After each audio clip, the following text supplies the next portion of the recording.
नवा परिच्छेद। प्रलोभन। महामाया समा नारी महामायामयी स्मृता गच्छन्ति के अस्या मायायाः पारं भुवि नरा मुने। देवो भागवते। उस इशारे को समझकर कालू तुरंत मेरी खाट के पास आकर बैठ गया और बोला, कहो, क्या कहती हो? मैंने पूछा, ये सब क्या हो रहा है और तुम सब यहाँ पर क्यों इकट्ठे हो रहे हो? मेरी बात सुनकर कालू कहने लगा, दुलारी, ये सब जो कुछ तुम देख रही हो उसका असली सबब तुम्हारी अनूठी सुंदरता ही है। सुनो दुलारी, 3-4 बरस से इस गांव भर में तुम्हारे अनोखे रूप की धूम सी मच गई है और यहाँ के बहुतेरे आदमी तुम पर मरने लगे हैं। यूँ तो इस गांव के सैकड़ों आदमी ये तुम्हारे रूप पर जान दिए बैठे हैं, पर उनमें से हम सब 12 जने ऐसे तुम पर लट्टू हुए हैं कि हम लोगों ने मिलकर एक गोष्ठी सभा बनाई है और उसमें नित्य हम लोग इकट्ठे होते हैं और तुम्हारे रूप का बखान कर करके अपने अपने जी को बहलाते हैं। उन 12 आदमियों के नाम ये हैं जिन्हें तुम जरूर ही जानती होगी।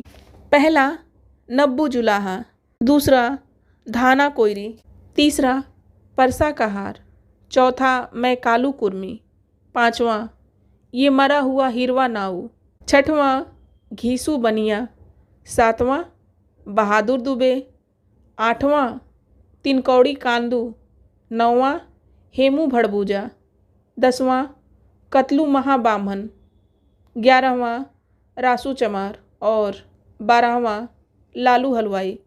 यूँ तो इस गांव के सैकड़ों ही आदमी तुम पर ही जान से निछावर हो रहे हैं, पर हम 12 जने धीरे धीरे आपस में मिले और हमने अपनी एक जमानत कायम की।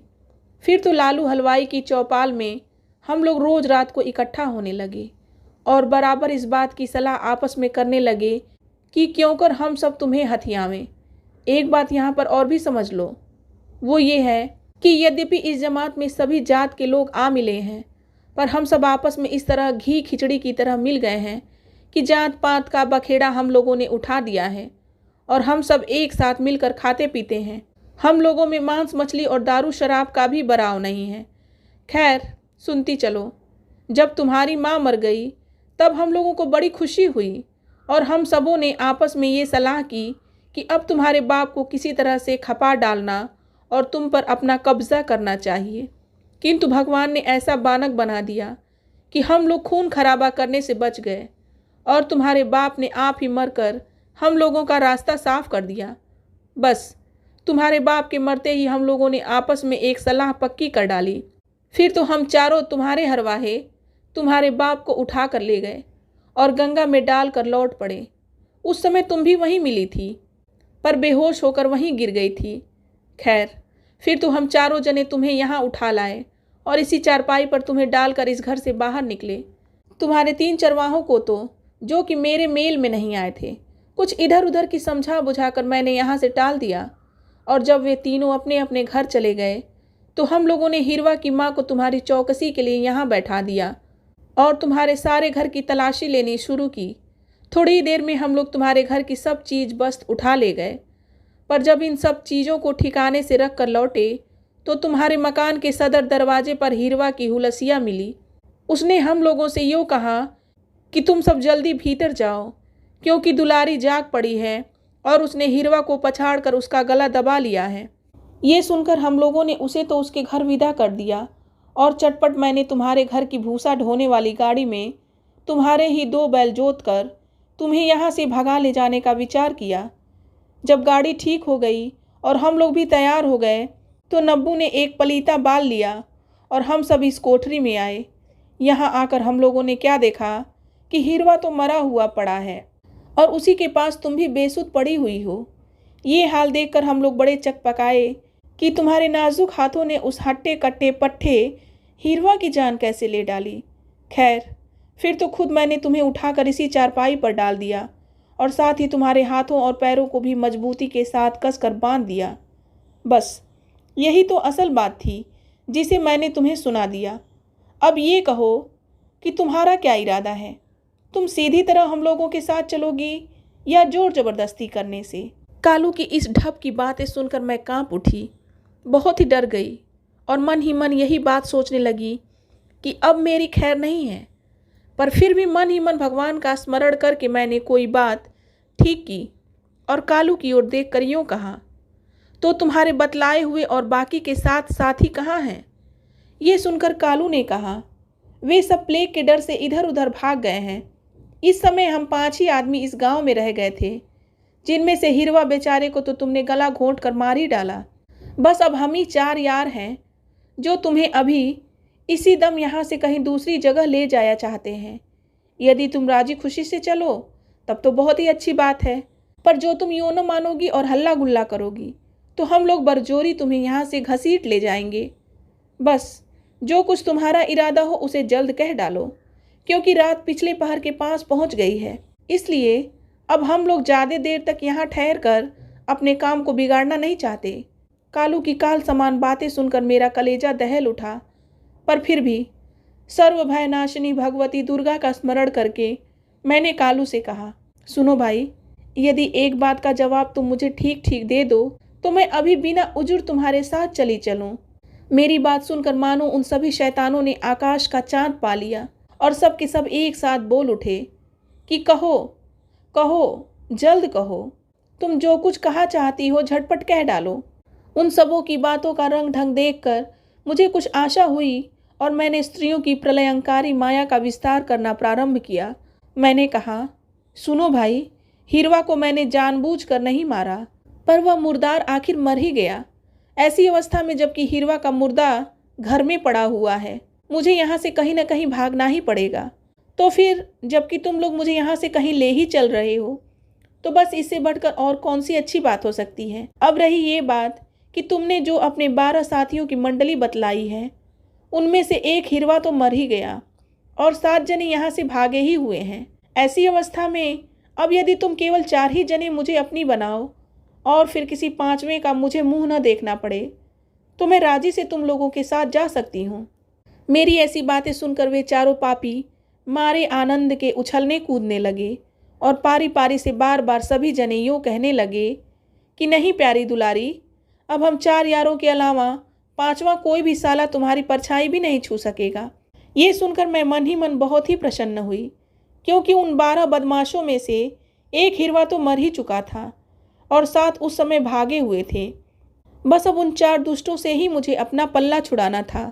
सो जब मैंने देखा कि मेरे चकमे का असर इन पाजियों पर हो रहा है, तब मैंने मन ही मन भगवान को प्रणाम करके अपने छुटकारे का ये उपाय सोचा कि यदि इन चारों में से 3 शैतान किसी तरह और अलग किए जा सकें तो फिर मैं कालू को समझ लूँगी, क्योंकि वो मेरे यहाँ 3-4 बरस से रह रहा था, इसलिए उसके स्वभाव से मैं खूब अच्छी तरह जानकार हो चुकी थी। वह बड़ा ताकतवर और पूरा उजड़ू था और उस अकेले को चकमे में डालकर मुझे अपने को बचा लेना कुछ कठिन काम न था।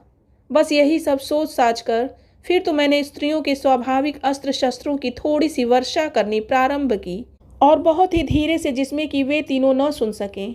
कालू के कान में इतना ही कहा कि अब जरा इन तीनों को यहाँ से हटा दो तो मैं तुमसे कुछ कहूँ। यद्यपि मेरी बातें तो वे तीनों न सुन सके, पर कालू के कान में जो मैंने कुछ कहा, इसे देखकर वे तीनों के तीनों कालू से बार बार यूँ पूछने लगे कि दुलारी ने तुमसे अभी हौले हौले क्या कहा। देखो भाई, जो कुछ इसने तुम्हारे कान में कहा हो उसे हम लोगों पर भी प्रकट कर दो, क्योंकि हम 4 यारों में अब परस्पर कुछ भी छिपाव न रहना चाहिए। कालू ने उन तीनों की बातें सुनकर उन तीनों से एक ऐसी विचित्र बात कही कि जिसे सुनकर मैं तो दंग रह गई, क्योंकि वो बात मैंने कालू से नहीं कही थी। जो उस कालू ने अपने तीनों साथियों से कही, तो उसने अपने साथियों से क्या कहा, एक अद्भुत बात कही। वो बात ये थी, कालू ने अपने तीनों साथियों से यूँ कहा कि नहीं दोस्तों, मैं तुम लोगों से कुछ भी नहीं छिपाना चाहता। लो सुनो, दुलारी ये कहती है कि उस पश्चिम ओर वाले रसोई घर में चूल्हे के नीचे एक बटुआ गड़ा हुआ है जिसमें 2000 रुपये हैं। 100 उन रुपयों को भी निकाल कर अपने साथ ले लेना चाहिए। बस महाशय, वो बात यही थी जिसे अपने मन से गढ़कर कालू ने उन तीनों से कहा था, और जिसे सुनकर मैं बहुत ही चकपकाई थी कि वाह, इस कालू ने अपने तीनों साथियों को यहाँ से हटाने का ये अच्छा ढंग निकाला। पर इस युक्ति, बिल्कुल बेजोड़ युक्ति का परिणाम क्या होगा, इसे मैं उस समय नहीं समझ सकी थी। सो जब उन तीनों ने कालू के मुंह से 2000 रुपए की बात सुनी, तब वे मारे आनंद के खूब ही उछलने कूदने लगे। ये देखकर कालू उठा और बाहर से एक दूसरा दिया लाकर और उसे बाल कर आले पर रखने के बाद अपने उन तीनों साथियों के साथ मेरी कोठरी से निकलकर रसोई घर की ओर चला गया।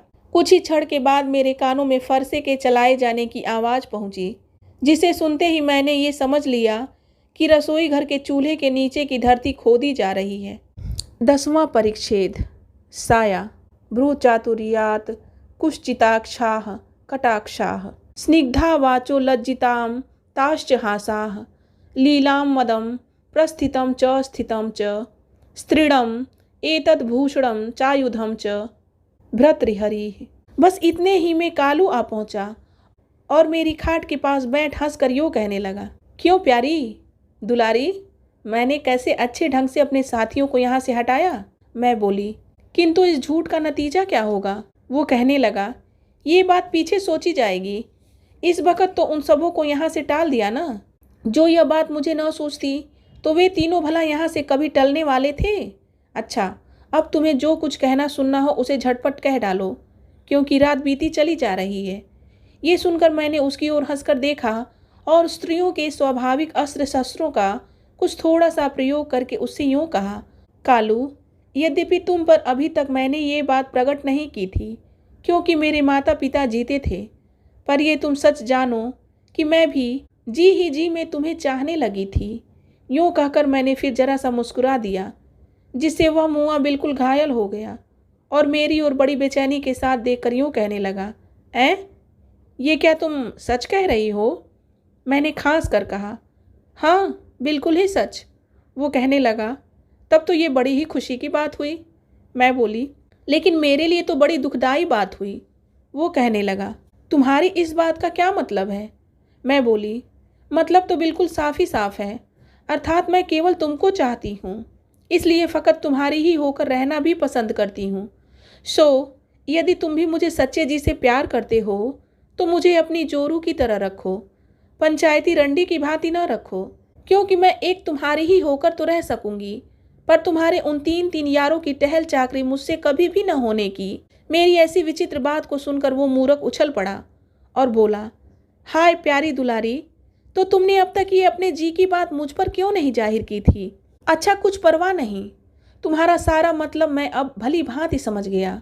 अब तुम जरा न घबराओ, क्योंकि अब तुमको सिर्फ मेरी घरवाली बनने के अलावे और किसी गैर साले की परछाई भी नहीं छूनी पड़ेगी। बस अब तुम कोई फिक्र न करो और थोड़ी देर तक यूं ही पड़ी रहो। मैं अभी लौट कर आता हूँ और तुम्हें यहाँ से निकाल कर ले चलता हूँ। यूं कहकर कालू उठा और उस कोठरी के बाहर जाने लगा। ये देखकर मैंने उससे पूछा, तुम अब चले कहाँ। वो कहने लगा, मैं उन तीनों को विदा करने चाहता हूँ। ये सुनकर मैंने बड़े अचरज के साथ उससे पूछा, ये तुम क्या कहते हो। क्या ये तीनों तुम्हारे कहने से मुझे तुम्हारे हाथ में सौंप कर यहाँ से चुपचाप चले जाएंगे। वो कहने लगा, उन सालों के साथ पुरखे जाएंगे, फिर भला उनकी तो बिसाती क्या है। ये कहकर वो अपनी तलवार लिए हुए जब उस कोठरी के बाहर जाने लगा तो मैंने फिर कहा, मेरे हाथ पैर के बंधन तो खोलते जाओ। ये सुन और यूँ कहकर वो तेजी के साथ मेरे सामने चल दिया कि नहीं, अभी ठहरो, मैं जब उन सालों को विदा करके लौटूंगा तब तुम्हारे हाथ पैर खोलूंगा, क्योंकि अगर अभी मैं तुम्हारे बंधन खोल दूंगा तो शायद तुम मुझे अंगूठा दिखाकर कहीं खिसक लोगी। बस वो तो चला गया, पर मैं मन ही मन यूँ सोचने लगी कि ये कमबख्त कालू अपने उन 3 यारों को कैसे यहाँ से विदा करेगा, और साथ ही ये भी मैं विचारने लगी कि इस ज़बरदस्त कालू से मैं क्यों कर अपना पिंड छुड़ाऊंगी। मैं तो मन ही मन ये सोचकर कालू से वो बात कही थी कि यदि वो थोड़ी देर के लिए मेरे पास अकेले में रह जाए तो मैं उसे फुसलाकर अपने हाथ पैर खुलवा लूँ और तब मौका पाकर यहाँ से भागूँ। पर मेरा मन चीता न हो सका और मैं उसी खाट पर पड़ी तो रही, पर पड़ी पड़ी भी मैं अपने हाथ में बंधे हुए चीथड़ों को दांत से नोचने लगी। इस काम में मुझे परमेश्वर ने बड़ी सहायता दी, क्योंकि हाथ के बंधन को मैंने दांतों से काट काट कर खोल डाला और तब मैं उठकर खाट पर बैठ गई। ठीक उसी समय मुझे ऐसा जान पड़ा मानो रसोई घर में कुछ लड़ाई झगड़ा हो रहा है। अस्तु मैं फिर उधर ध्यान न देकर जल्दी जल्दी अपने पैर का बंधन खोलने लगी, परंतु इसमें मुझे कुछ देर लगी, क्योंकि वो बंधन रस्सी का था और बड़ी पौड़ी गांठ लगाई गई थी। किंतु फिर भी मुझसे जहाँ तक हो सका मैंने अपने पैरों का बंधन भी खोल डाला और तब खाट के नीचे उतरकर अपने कुल देवता को प्रणाम किया। 11वां परिच्छेद। दुख पर दुख। एकस्य दुःखस्य न यावदन्तं गच्छाम्यहं पारमिवारण्यवस्य तावद्द्वितीयं समुपस्थितं मे छिद्रेष्वनर्था बहुलीभन्ति। नीति सुधा करे। फिर वहां से भागने की मैंने ठहराई सो चटपट एक मोटी धोती और एक रुईदार सलूका पहिरकर मैंने एक ऊनी सफ़ेद चादर ओढ़ ली और मन ही मन भगवान और भगवती को प्रणाम करके उस कोठरी से मैं बाहर निकली। उस समय भागने की धुन में मैं ऐसी लौलीन हो रही थी कि मुझे इस बात का मुतलक ख्याल नहीं था कि इसी घर में हीरवा मरा पड़ा है। तो फिर मैं जल्दी जल्दी पैर बढ़ाती हुई सदर दरवाजे की ओर जाने लगी थी कि इतने ही कालू बड़े जोर से चीख मार कर उठा और मुझे ऐसा जान पड़ा कि मानो धम से कोई चीज़ रसोई घर में गिरी हो। ऐसी आहट पाकर मैं तेजी के साथ सदर दरवाजे की ओर भागी थी कि बड़ी जोर से कराह कर कालू ने मुझे पुकारा, ओ दुलारी, तेरे तीनों चाहने वालों को मारकर मैं भी नब्बू की तलवार से अधमुआ होकर गिर गया हूँ। आह, तू जल्द आ और मुझे थोड़ा सा पानी दे। हाय पानी, अब दम निकला। दुलारी, पानी। कालू की ऐसी विचित्र बात के सुनते ही मेरे पैर रुक गए और बड़े जोर से मेरा हिया कांप उठा। मैं अपना माथा पकड़कर जहाँ खड़ी थी वहीं बैठ गई और कालू मुझे बार बार पुकारने और पानी पानी चिल्लाने लगा। आखिर मैं किसी तरह अपना कलेजा पोढ़ा करके उठी और एक मिट्टी की जल भरी गगरी उठाकर रसोई घर में पहुंची। वहां जाकर मैंने क्या देखा कि धन्ना और परसा के तो सिर धड़ से अलग हो गए हैं और नब्बू के कलेजे में तलवार घुसेड़ी हुई है। सारी कोठरी में खून बह रहा है और एक और कालू भी घायल होकर पड़ा पड़ा कराह रहा है। ये सब हत्याकांड देखकर उस समय मेरे चित्त की क्या अवस्था हुई होगी, इसे तो केवल नारायण ही जान सकते हैं। इसलिए उसका बखान न करके मैं सब आगे का हाल कहती हूँ। मुझे देखते ही कालू ने कहा, दुलारी, जल्दी मुझे पानी पिलाओ। बस जब ये बात मेरे कान में पड़ी तब मानो सोते से मैं जागी और मैंने नज़र गड़ाकर क्या देखा कि कालू के कंधे को तलवार ने दूर तक काट दिया है और वो धरती में पड़ा पड़ा तड़प रहा है। मैं उसकी अवस्था को देखकर ये बात भली भांति समझ गई कि अब ये भी थोड़ी ही देर का पाहुना है। अस्तु, फिर तो मैंने हाथ में पानी लेकर उसके मुंह में धीरे धीरे डाला, जिसे वो बड़े कष्ट से पी गया। थोड़ा सा पानी पीकर जब वो कुछ स्वस्थ हुआ तब मेरी ओर देखकर यूँ कहने लगा, दुलारी, तुम्हारी खातिर मैंने अपने तीनों साथियों को मार डाला, पर नब्बू साला मरते मरते मुझे भी आखिर मार ही गया। अब मैं चलता हूँ, इसलिए मेरे अपराधों को तुम क्षमा करना। तुम यहाँ से अब अपनी जान लेकर तुरंत कहीं भाग जाना और पुलिस के हंगामे से अपने तई खूब बचाना। अगर तुम कहीं भाग न गई तो ज़रूर पकड़ी जाओगी और इन 5-5 खूनों के कसूर में फांसी पड़ोगी। यूँ कहकर उसने फिर थोड़ा सा पानी पिया और तब मैंने उससे यूँ कहा, कालू, ये तुमने क्या कर डाला? वो कहने लगा, तो आखिर मैं उन सभी को यहाँ से टालता कैसे? वे सब भला यहाँ से कभी टलने वाले थे? मैंने तो ये सोचा था कि इन तीनों को मार कर तुम्हें यहाँ से भगा ले चलूँगा, पर मेरे मन की मन ही में रही और मैं भी अब चलता हूँ। हाय, तुम ब्राह्मण की लड़की हो और मैं तुम्हारा टहलुआ हूँ, फिर भी मैंने तुम पर अपनी नीयत बिगाड़ी और पूरी नमक हरामी की। अब यदि तुम अपनी उदारता से मुझे क्षमा न करोगी तो मैं नरक में भी सुख से न रह सकूँगा। इसलिए दुलारी, तुम मुझे क्षमा करो, क्योंकि मैं अब चलने ही वाला हूँ। क्षमा करो दुलारी, तुम मेरी माँ बहन हो, इसलिए मुझ पापी को अब तुम क्षमा करो। ये सुनकर मैंने कहा, कालू, तुमने काम तो बड़ा खोटा किया है, पर अब तुम मर रहे हो, इसलिए मैं तुम्हें क्षमा करती हूँ।